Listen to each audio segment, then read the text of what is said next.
जनाब, ये नए साल का सूरज जो उभर रहा है, इसमें सिर्फ मुझे एक नाम बुलंदियों पर नज़र आ रहा है, अदालती बुलंदियों पर, सियासी बुलंदियों पर, हर चीज़ की बुलंदियों पर, किस्मत की बुलंदियों पर, वो है नवाज़ शरीफ साहब। मेरा ये पर्सपेक्टिव है कि नवाज़ शरीफ साहब से आप लड़ सकते हैं, उनके मुकद्दर से नहीं आप लड़ सकते। क्या क्या कुछ नहीं हुआ उनके साथ, और उसके बाद वो दोबारा वापस आए हैं अवाम में, और ऐसे अवाम की बजाय, लेकिन वो दोबारा गए भी उसी जल्दी से, क्योंकि वो उनकी फिर हरकत और सकरात ऐसी रही कि ऑब्वियसली वो ज़्यादा टाइम नहीं निकाल सके। इसमें हो सकता है नवाज शरीफ साहब को कोई कसूर ना हो, सिस्टम का कसूर हो, लेकिन प्रॉब्लम ये है कि आज यहाँ सिस्टम चेंज करने को कोई तैयार नहीं है। वो उस पर ब्लेम गेम, वो उस पर ब्लेम गेम, वो कह रहा है जी वहाँ से साइकिल शुरू करें, कोई आज यहाँ से स्टार्ट करना नहीं चाह रहा कि जी पिछले को छोड़े आगे स्टार्ट करें। तो तारड़ मेरे भाई, आप भी उसी विशियस सर्कल के अंदर घूमी जा रहे हैं। तारीख का क्या कहूँ मैं ये तारड़ साहब। कामरान भाई देखिए, आप शायद 21 अक्टूबर की नवाज शरीफ की तकरीर पूरी नहीं सुन सके।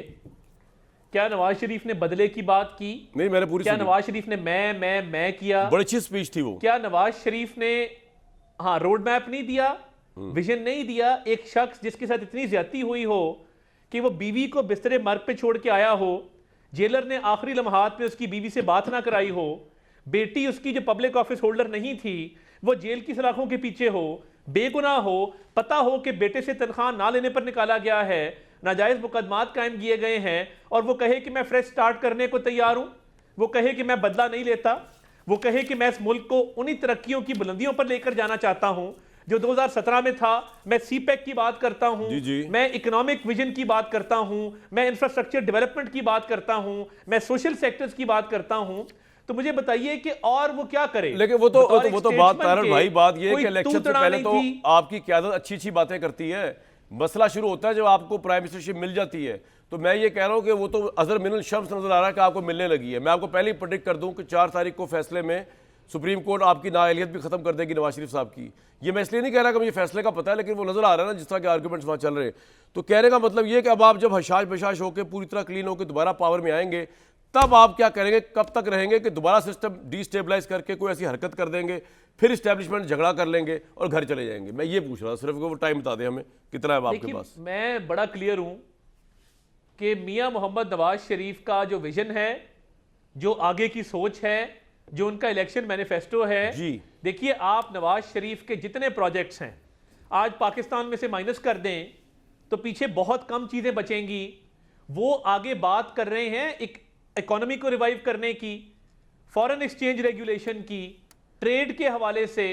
तो मैं नहीं समझता कि मियां नवाज शरीफ जो हैं वो इस पाकिस्तान के मसाइल के अलावा कोई और उनकी प्रायोरिटी है, या वो कोई बदले की बात कर रहे हैं। कोई बदले की बात नहीं है, उनका सिर्फ एक मिशन है कि पाकिस्तानियों की जिंदगी को। लेकिन वैसे एक बात बताएं तारड़ साहब, ऑनेस्टली एक बात बताएं, अगर ये तमाम लोग कागजात नामजदगी रिजेक्ट ना हो, जिनमें शेख रशीद भी है, अली मोहम्मद खान भी हैं, हमाद अजहर भी हैं, अगरचे मेरा इनसे कोई लव लॉस नहीं है, ये उस लीडरशिप के साथ खड़े हुए थे जो पाकिस्तान की स्टेट और फौज के खिलाफ बयानियां बना रही थी, और मैं उस वक्त भी शोज में इनको कहा करता था कि आप ज्यादती करें इस मुल्क के साथ, ये आपकी पर्सनल ईगो है जिसके आगे आपको कुछ नज़र नहीं आ रहा। लेकिन इसके बावजूद सवाल जो आपसे है कि ये नईम पंचोता हो गए, शानदाना गुलजार हो गई, खुरम लतीफ़, ये अगर लोग आपके मुकाबले में उतर आए, मुराद सईद हो गए, तो इलेक्शन में आपको भी तो लगता है ना कि आपके लिए बहुत चैलेंजिंग हो जाएगा, जीतना मुश्किल हो जाएगा। तो पॉपुलर मैंडेट तो ना हुआ ना आपके पास। नहीं, देखिए, अब आपने 2-3 नाम लिए जी, 2-3 नाम लिए, मिसालें सुन लें। शेख रशीद साहब की कैंपेन साकिब निसार ने चलाई, एफिडेंट केस में हनीफ अब्बासी को नाहल किया गया, उनको उम्र कैद की सजा सुनाई गई। शेख रशीद के लिए ओपन फील्ड थी, हमेशा शेख रशीद का और हनीफ अब्बासी का कांटेदार मुकाबला हुआ। हमाद अजहर को पिछली दफा महर इश्तियाक हमारे उम्मीदवार जीते हुए थे, उनको थाने में बंद कर दिया गया, उनको बाकायदा कैंपेन नहीं करने दी गई। आखिरी दिन जब इलेक्शन डे था, डबल स्टैंप पे लगा के ज्यादती ठीक हो रही है। आप ये आर्गुमेंट है ना आपका? नहीं, मैं ये नहीं कह रहा। मेरा आर्गुमेंट ये है कि इन उम्मीदवारों का आपस में कांटेदार मुकाबला होता रहा है।